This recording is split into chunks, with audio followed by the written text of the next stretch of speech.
पहिली विभूती आहे बुद्धी. बुद्धिर्ज्ञानमसम्मोह क्षमा सत्यम दमशमः. मग ही बुद्धी कशी पाहिजे आपल्याला? तर बुद्धी भगवंताचीच विभूती आहे असं सांगतात भगवंत, की मानवाच्या आयुष्यामध्ये काहीतरी ध्येय असतं आणि त्या ध्येयासाठी म्हणून आपण वाटचाल करत असतो. आणि ही वाटचाल कशामुळे होते? तर बुद्धीमुळे होते. पण इथे मात्र त्याचा सात्विक अर्थ घ्यायचा आहे असं त्यांनी सांगितलं आहे, की कुठलाही वाईट गोष्टीमध्ये भगवंत नसतो. वाईट गोष्टीला भगवंत अनुकूल नाही आहे. चांगल्या गोष्टींना, उत्तम गोष्टींना तो अनुकूल आहे. म्हणजे आता एखादा माणूस असेल आणि त्याचं ध्येय काय? तर दारू पिणं. म्हणून मग त्याच्यामध्ये तर विभूती आहे का? तर त्याच्यामध्ये विभूती अजिबात नाही आहे. तर तो कोणत्याही वाईट गोष्टीला भगवंत अनुकूल नाहीत.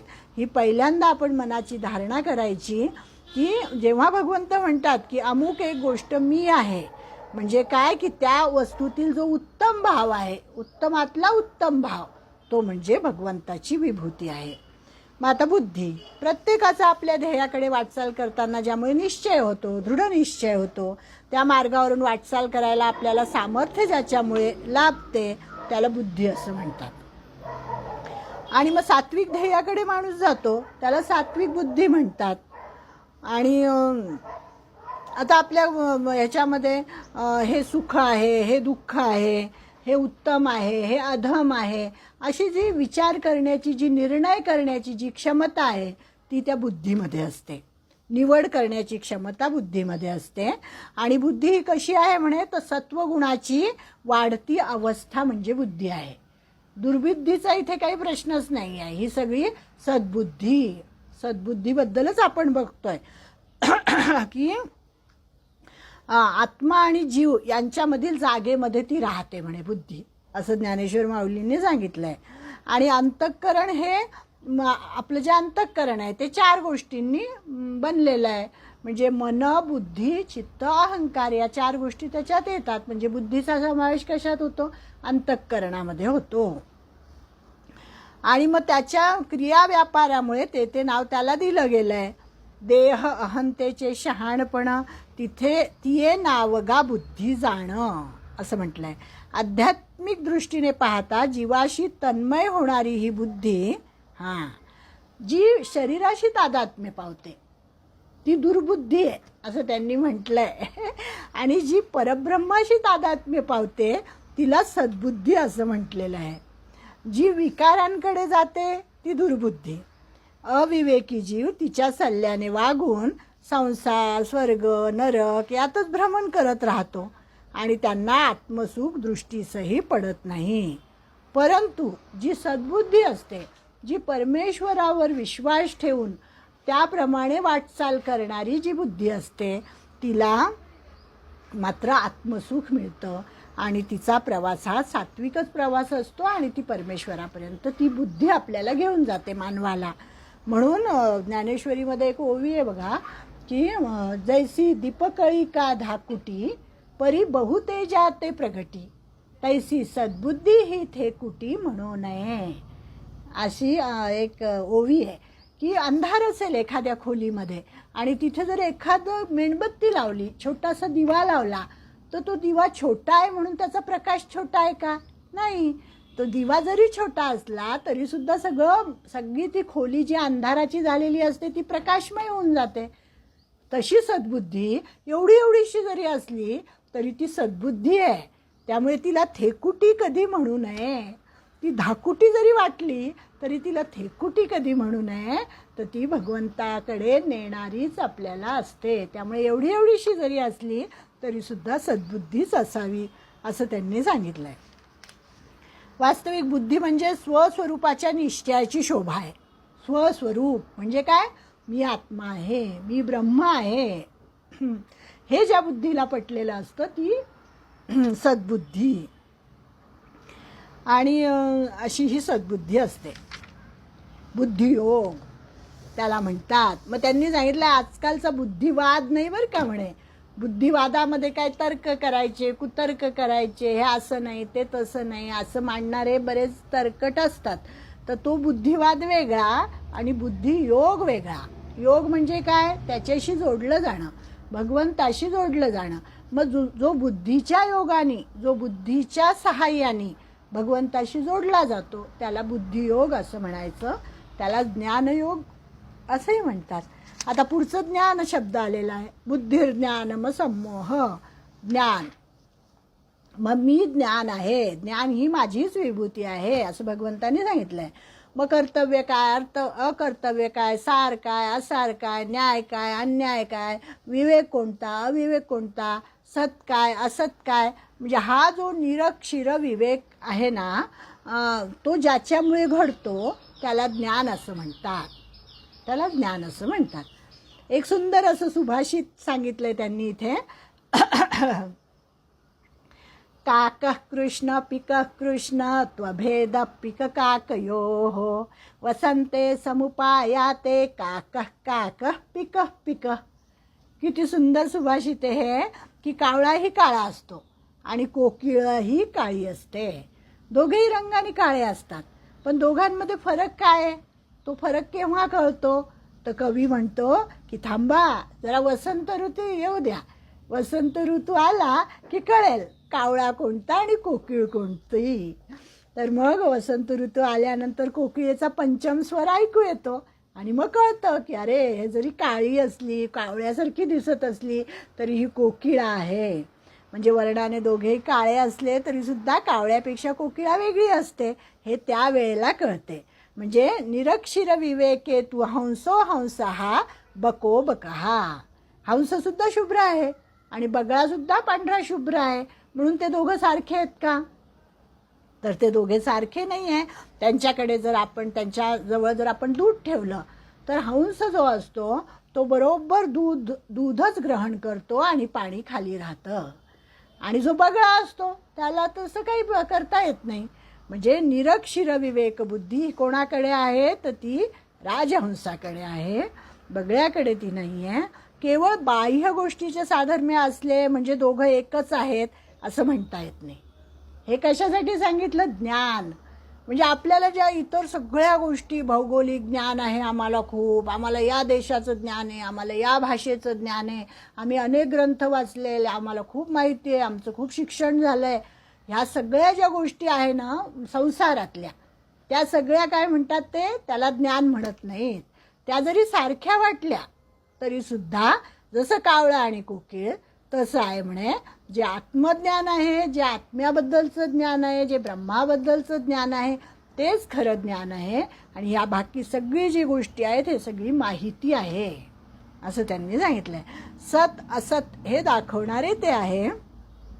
ज्ञान हे माहितीहून वेगळे असते, आणि म्हणून भगवंत म्हणतात की ती आत्मविद्या, ते एकात्मज्ञान, ते शुद्ध ज्ञान म्हणजे मी आहे, भगवंताची विभूती आहे. म्हणजे बुद्धी म्हणजे मी आहे सांगितलं ती सद्बुद्धी, ज्ञान म्हणजे मी आहे सांगितलं ते निरक्षीर विवेक करणारं जे ज्ञान ते मी आहे. म्हणजे व्यावहारिक अर्थाने ज्ञान म्हणजे माहिती, ओळख, जाणीव, पण नुसत्या भौतिक, मानसिक, सामाजिक ज्ञानाने माणसाचे समाधान होत नाही. आत्मिक ज्ञानाखेरीज पूर्णता नाही. म्हणजे मोठमोठे सायंटिस्ट पण असतात ना, ते जेव्हा पुढे जातात, खूप मोठमोठे शोध लावतात, तरीसुद्धा त्यांना एखाद्या वेळेस कधीतरी शांतता वाटते, तेव्हा त्यांना असं वाटतं की अरे ही काही मी मिळवलेली नाही आहे, हा कोणीतरी एक तत्व आहे, कोणीतरी चैतन्य तत्व आहे, आणि त्याच्यामुळे मला हे मिळालेलं आहे. म्हणजे त्यांनासुद्धा त्या ठिकाणी तो अनुभव येतो. म्हणजे आत्मिक ज्ञानाखेरीज पूर्णता नाही. ज्ञानेश्वर महाराज म्हणतात मोराच्या अंगभर, पिसाऱ्यावर मोराच्या काय असतं, डोळे असतात, पण त्या डोळ्यांना दिसत असतं का? त्या डोळ्यांना दिसत अजिबात नाही. म्हणजे ते डोळे जसे दृष्टीहीन असतात तसं त्याचा काहीच उपयोग नसतो. तसं सर्व प्रकारच्या भौतिक ज्ञानासंबंधी आहे. जोपर्यंत आत्मज्ञान झाले नाही तोपर्यंत जीवाची जन्ममरणाची यातायात चुकतच नाही. पुनरपि जननम पुनरपि मरणम पुनरपि जननी जठरे शयनम चालूच असतं. आत्महित घडवणारे आत्मज्ञान सद्गुरु कृपेनेच होते, आणि याच्यासाठी सद्गुरूंची फार आवश्यकता आहे. सद्गुरूंच्या कृपेनेच हे ज्ञान होतं, आणि त्याच्यासाठी साधन चतुष्टय लागतं. विवेक, वैराग्य ह्या सगळ्या गोष्टी लागतात. नित्यानित्य विवेक, क्षराक्षर विचार, नंतर क्षेत्रज्ञ विचार हे सगळं समजून घेतलं पाहिजे. त्यासाठी शास्त्रग्रंथांचं श्रवण केलं पाहिजे, पठण केलं पाहिजे. असं हे आत्मज्ञान आहे. आणि आत्मज्ञान हा काही बोलण्याचा विषय नाही आहे. आपण कितीही चरपट पंजरी केली तरीसुद्धा आत्मज्ञान कोणाला समजणार नाही. मलाही ते समजलेलं नाही आहे. म्हणजे तो बोलण्याचा विषयच नाही आहे, तर तो अनुभवाचा विषय आहे, साक्षात्काराचा विषय आहे. आणि हा सगळा साक्षात्कार आपल्या संतांना झालेला होता. म्हणून संतांचं ज्ञान हे आत्मज्ञान होतं, ते आत्मज्ञानी होते. असं हे ज्ञान म्हणजे आत्मज्ञान. आत्मज्ञान म्हणजे अद्वैत बोध असे समीकरण आहे. आणि हे बहुतेक सर्व मराठी संतांनी मान्य केलेलं आहे. असं सुंदर हे ज्ञानासंबंधी सांगितलं. बुद्धिर्ज्ञानमसम्मोह. आता असम्मोह म्हणजे सुद्धा माझीच विभूती आहे असं भगवंत सांगतात.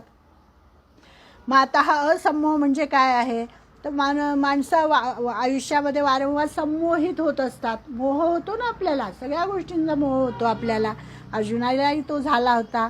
म्हणजे मूढ म्हटलेलं आहे त्याला. अर्जुनही धर्मसम्मूढ झाला होता. भुरळ पडणं ज्याला म्हणतात. आपल्याला वारंवार असे अनेक प्रसंग येतात की आपल्याला भुरळ पडते त्या प्रसंगाची आणि त्या गोष्टी आपल्याला घ्याव्या वाटतात. मग त्या आपल्या आवाक्यात असो नसो. व्यावहारिक उदाहरण यांनी दिलं आहे की दूरदर्शनवर म्हणा एखादी जाहिरात लागते आणि त्या जाहिरातीचा असा मारा करतात, इतक्या वेळा ती जाहिरात दाखवतात की आपल्याला असं वाटतं अरे ही वस्तू किती छान आहे, ही वस्तू आपल्या घरामध्ये यायलाच पाहिजे, आपण ती घ्यायलाच पाहिजे. असं ती जाहिरात बघून बघून आपल्याला सारखं वाटायला लागतं. मग मनुष्य विचार करतो की अरे ही वस्तू तर मला परवडत नाही, मग आता ही खूप महाग आहे, पण मोह तर झाला आहे, आता काय करायचं, ही वस्तू तर घेतली पाहिजे. मग त्याच्यासाठी 3 मार्ग. मग एकतर घाम गाळून पैसे कमवा, ती वस्तू मिळवा, नाहीतर मग विकत घेता येत नसेल तर मग काय करायचं, महागडी असेल ती वस्तू, माझी ऐपत नाही आहे, मग कर्ज काढा त्याच्यासाठी आणि ती वस्तू घ्या. मग तेही जर शक्य नसेल तर मग कुमार्गाने चोरी करा, लांड्यालबाड्या करा आणि ती वस्तू घ्या. म्हणजे असे अनेक मार्ग त्याच्यासाठी केले जातात, त्याचा अवलंब केला जातो. म्हणजे याला काय म्हटलेलं आहे, असम्मोह. आणि असम्मोह म्हणजे भगवंत असं त्यांनी सांगितलं आहे आपल्याला. हा सम्मोह, हा मोह झाल्यामुळे माणूस काय काय करतो ते त्यांनी सांगितलेलं आहे. आणि हा सम्मोह कसा असतो, तर हा खोटा असतो, ज्याच्यामुळे कळते ते ईशतत्व आहे. आणि म्हणून भगवंत म्हणतात मी असम्मोह आहे. ईशतत्व आपल्याला ज्याच्यामुळे कळतं तो असम्मोह. आणि या सांसारिक गोष्टींच्या मागे लागतो तो मात्र सम्मोह म्हणजे मोह. असा हा असम्मोह. आता त्याच्यानंतर सांगितलंय क्षमा. भगवंत पुढे जाऊन म्हणतात की मी क्षमा आहे. क्षमा पृथ्वीचा गुण आहे. क्षमा हा क्षमाशील आहे पृथ्वी. मग क्षमा त्यांनी सांगितलं आपणही क्षमा करतो म्हणे. कुठेतरी मारामारीचा प्रसंग आला असेल आणि आपल्यात जर ताकद नसेल त्याच्याशी लढायची तर आपण काय म्हणतो, वा मी तुला क्षमा केली, चल निघून जातो, सोडून दिलं मी तुला, पण ताकदच नाही आहे तुझ्यामध्ये म्हणून तू क्षमा करतोय. तर असा क्षमेचा अर्थ नाही आहे. तर क्षमा म्हणजे काय की ज्याच्याकडे बल आहे तरीसुद्धा तो क्षमा करतोय. शिक्षा करण्याची पात्रता आहे, शिक्षा करण्याचं बल आहे, प्रभुता आहे, सामर्थ्य आहे, पण असं असून सुद्धा तो म्हणतो की जा मी तुला क्षमा केली. असे म्हणण्याचं जो औदार्य दाखवतो त्याला खरी क्षमा असं म्हणायचं. मग या ठिकाणी आपल्याला उदाहरण आठवतं शिशुपालाचं, की शिशुपालाला क्षमा केलेली आहे भगवंतानी. त्याचे 100 अपराध पोटात घातलेले आहे. त्याच्यानंतर शिशुपालाचा जन्म कसा झालेला आपल्याला माहिती असेल ती गोष्ट, की त्याला काहीतरी जन्मतःच म्हणे 4 हात होते, 4 का 6 हात होते आणि 3 डोळे होते. असं काहीतरी विचित्र बालक जन्माला आलं. त्या आईला इतकं वाईट वाटायचं की हे बालक असं काय आलेलं आहे माझ्याकडे. आणि मग काहीतरी आकाशवाणी होते का नारद मुनी येतात काय माहिती, आणि मग ते म्हणतात की अरे ह्याला जो भेटायला येईल म्हणजे ह्याला पाहून, एखाद्याला पाहून ह्याचे ते हात गळून पडतील, तो डोळाही गळून पडेल, त्याच्या हातून याचा वध होणार आहे असं भविष्यवाणी होते. आणि मग ती पाहिल्यानंतर हे श्रीकृष्णाची आत्याच असते, ती आत्ते भाऊ येतो शिशुपाल श्रीकृष्णाचा. आणि मग भगवान श्रीकृष्ण एकदा भेटायला जातात त्याला, शिशुपालाला म्हणजे त्या बाळाला. आणि भगवान श्रीकृष्णांना पाहून त्याचे ते जास्तीचे काय 2-4 हात असतात ते गळून पडतात, तो डोळा गळून पडतो आणि ते बालक सामान्य बालकासारखं होतं. आणि मग तेव्हाच ते हिला आकाशवाणीची एकदम आठवण येते ह्या आत्याला आणि मग ती पाय धरते भगवंताचे. भगवंताला म्हणते की तू ह्याचा वध करणारे अशी भविष्यवाणी मी ऐकलेली आहे म्हणे. तर भगवंत म्हणतात की आता काय जे असेल प्रारब्ध ते असेल, तसं होणार असेल, मी त्याला काही बदलू शकत नाही म्हणे. तर मग ते भगवंत म्हणतात एक मात्र मी करू शकतो म्हणे, याचे 100 अपराध मी पोटात घालेल आणि मग त्याच्यानंतर मी याला शिक्षा करेल. मग त्याच्यानंतर तो बराच वयाचा होतो ना, 100 अपराध पोटात घालण्यात. तर म्हणजे या क्षमेसाठी हे सांगितलेलं आहे की 100 अपराधांच्या पुढे जाशील तरच मी त्याला मारीन. आणि खरोखरच भगवंतानी शिशुपालाला मारलेलं आहे.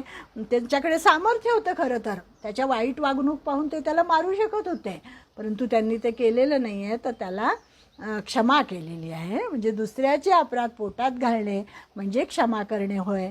क्षमाशील वृत्ती हे दौर्बल्याचं लक्षण नाही आहे, तर ते आत्यंतिक मनोधैर्य ज्याच्याकडे आहे, म्हणजे जो अपकार करणारा आहे त्याच्यावरही उपकार करणारा, त्याला क्षमा असं म्हटलेलं आहे. म्हणजे जो उपकार करतो त्याच्यावर तर आपण त्याला क्षमा करूच, त्याच्याशी चांगलं वागूच, पण जो अपकार करतोय माझ्यावर, माझ्याशी वाईट, ज्ञानेश्वर माऊली पण तसेच होते. ज्ञानेश्वर माऊलींचा केवढा छळ झालेला आहे, केवढा त्रास त्यांना झालेला आहे, पण त्यांच्या मनामध्ये कधीही कोणाबद्दलही यत्किंचितही द्वेष आलेला नाही आहे. संपूर्ण ज्ञानेश्वरीमध्ये एकही शब्द असा नाही आहे की कोणाच्या विरुद्ध ते बोललेले आहेत किंवा कोणाला वाईट बोललेले आहे, असा एकही शब्द आलेला नाही आहे. म्हणजे अपकारावरही उपकार करणारे म्हणजे हे क्षमावृत्तीचं लक्षण आहे असं त्यांनी सांगितलेलं आहे. त्रिविध ताप, मानापमान, सुख दुःख, निंदास्तुती, अपेक्षित अनपेक्षित या सर्व प्रकारच्या सर्व द्वंद्वांना जो शांतपणे तोंड देतो तो खरा क्षमाशील पुरुष आहे. आपले एकनाथ महाराज होते ना, एकनाथ महाराजांच्या अनेक गोष्टी प्रसिद्ध आहेत. एकनाथ महाराज अतिशय क्षमाशील वृत्तीचे होते. त्यांना शांतीचा सागर म्हटले, शांतीब्रह्म ही पदवी दिलेली आहे त्यांना. शांतीचा सागर म्हटलेला आहे आणि त्यांच्या पत्नीला शांती सरिता म्हटलेलं आहे. इतके सुंदर की त्या अनेक गोष्टी आहेत त्यांच्या की क्षमा त्यांनी केलेली आहे. क्षमावृत्ती हे ज्ञानाचं लक्षण आहे आणि शमदमातून शांतीचा क्षमावृत्तीचा उद्भव होतो.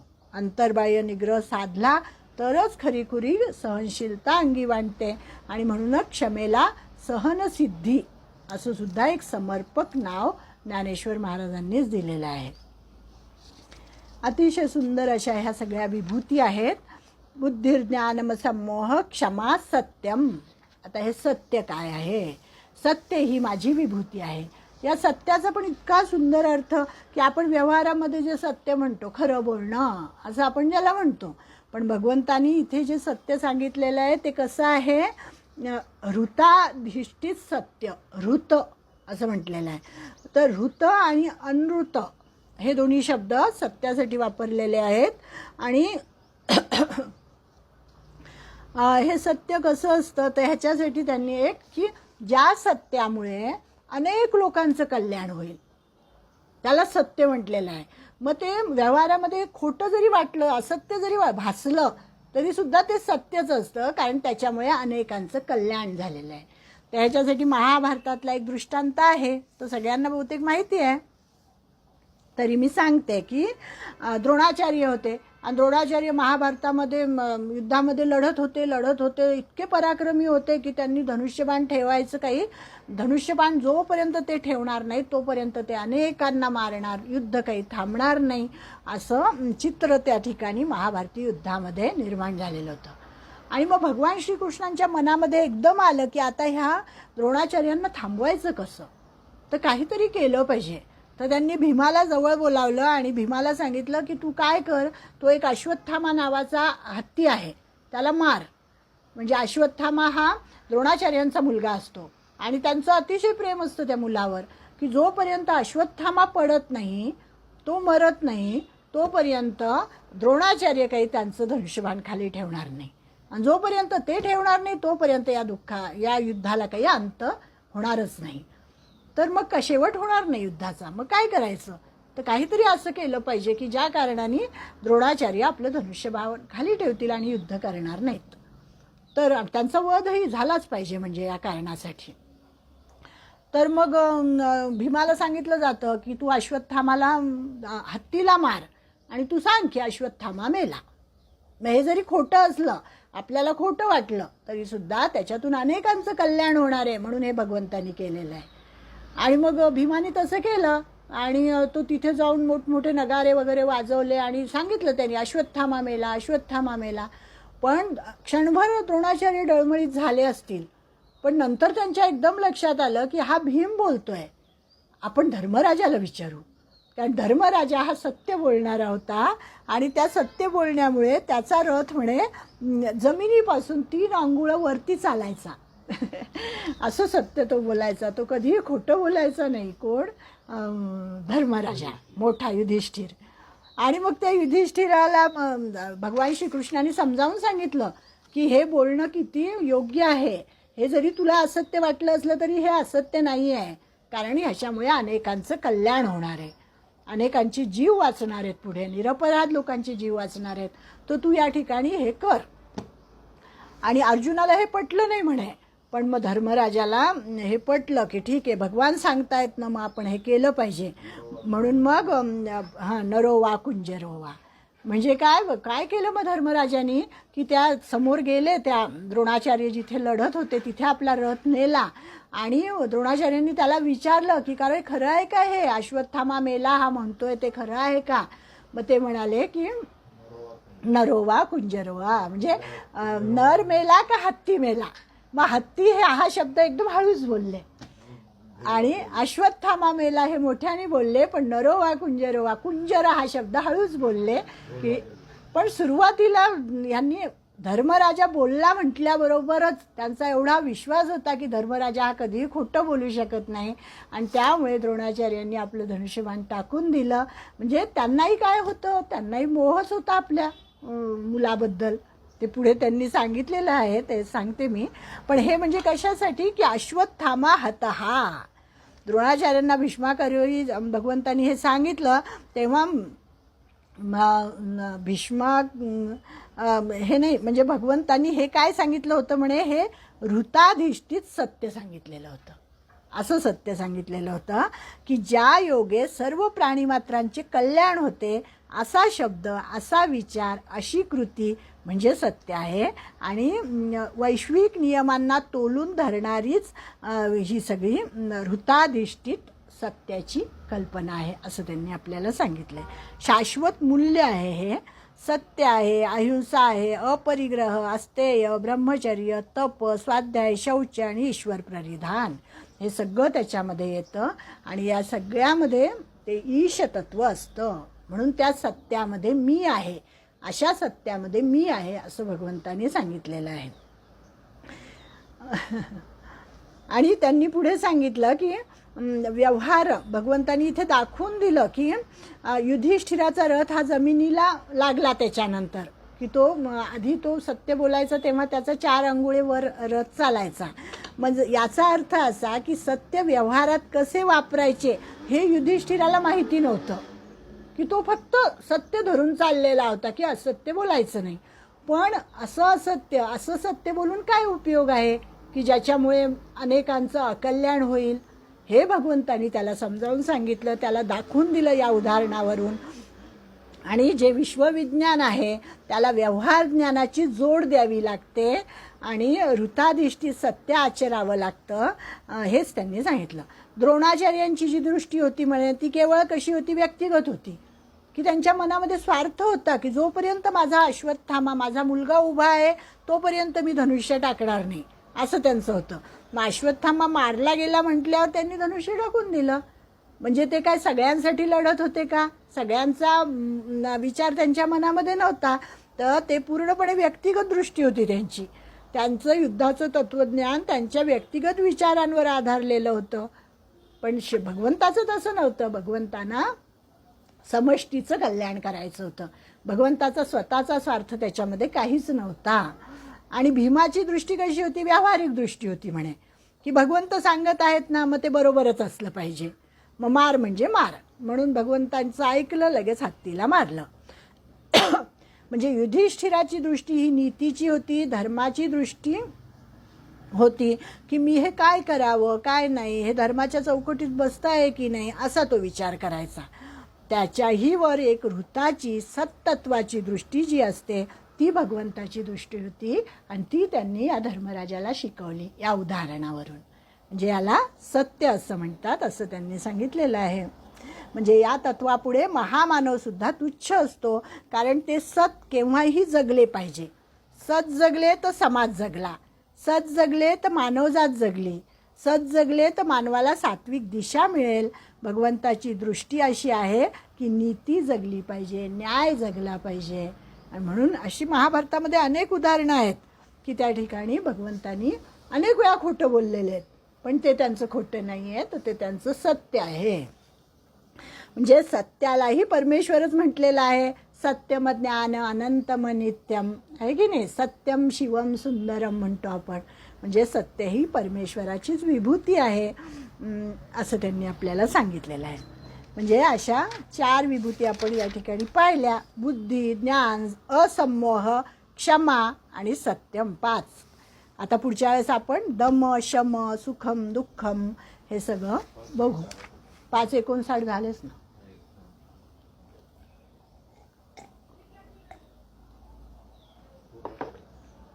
अतिशय सुंदर असा हा विभूती योग आहे आणि ह्या विभूती पाहता पाहता आपलंही मन रमून जातं.